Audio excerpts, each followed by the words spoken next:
नमस्कार मित्रांनो, स्वागत आहे तुमचं आपल्या तरुण उद्योजक यूट्यूब चॅनलमध्ये। मित्रांनो, आपण लाडक्या बहिणीची KYC कशी करायची आपण ते बघणार आहोत। सर्वप्रथम गूगल ओपन करायचं आहे।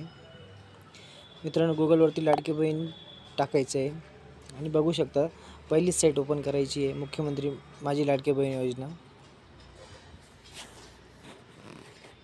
मित्रांनो, साईट ओपन झाली आहे, बघू शकता ही KYC मुख्यमंत्री माझी लाडकी बहीण योजना। तिथे लाभार्थी आधार क्रमांक दिलेला आहे, म्हणजे ज्याही स्त्रीला जे 1500 रुपये येत असतील त्या स्त्रीचा आधार नंबर टाकून घ्यायचा आहे, कॅप्चा टाकून घ्यायचा। मित्रांनो, खाली बघू शकता आधार प्रमाणीकरणासाठी संमती। मी वरीलप्रमाणे घोषित सत्यापित करते की मुख्यमंत्री माझी लाडकी बहीण योजना संबंधित पोर्टलवर आधार क्रमांक आधारित प्रमाणीकरण प्रणालीसोबत स्वतःला प्रमाणित करण्यात व आधार प्रमाणित करण्यानंतर माझा आधार क्रमांक OTP माहिती प्रदान करण्यास माझी सहमती देण्यात माझी हरकत नसेल। मी हे देखील सहमत करते की मुख्यमंत्री माझी लाडकी बहीण योजना माझी ओळख पटवण्यासाठी व प्रमाणित करण्यासाठी माझा आधार क्रमांकाचा वापर करू शकतात। मित्रांनो, खाली बघू शकता दोन ऑप्शन आहे, मी सहमत आहे आणि दुसरा आहे मी सहमत नाही।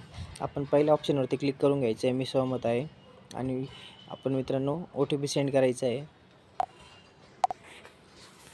मित्रांनो, OTP सेंड झाल्यावरती OTP आल्यावरती OTP टाकून घ्यायचा मित्रांनो, पुढे नेक्स्ट करायचं। मित्रांनो त्याच्यानंतर आपलं जो म्हणजे लग्न झालेलं जर असेल तर पतीचा आधार नंबर टाकायचा आहे किंवा वडिलांचा आधार क्रमांक टाकून OTP सेंड करायचा। मित्रांनो, OTP आधार क्रमांक मित्रांनो 10 मिनिटाचा असतो, 10 मिनिटाच्या आत आपल्याला ती प्रोसेस पूर्ण करायची आहे।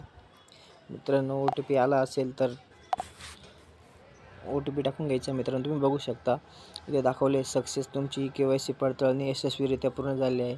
मित्रांनो, आपली जी KYC होती KYC ती पूर्ण झाली आहे। मित्रांनो, अशाच नवनवीन व्हिडिओसाठी आपल्या तरुण उद्योजक या मराठी यूट्यूब चॅनलला सबस्क्राईब करा, शेअर करा आणि आपल्या मित्रांना याबद्दल नक्की सांगा मित्रांनो, म्हणजे आपल्या मित्रांनाही नवनवीन व्हिडिओ बघायला मिळेल।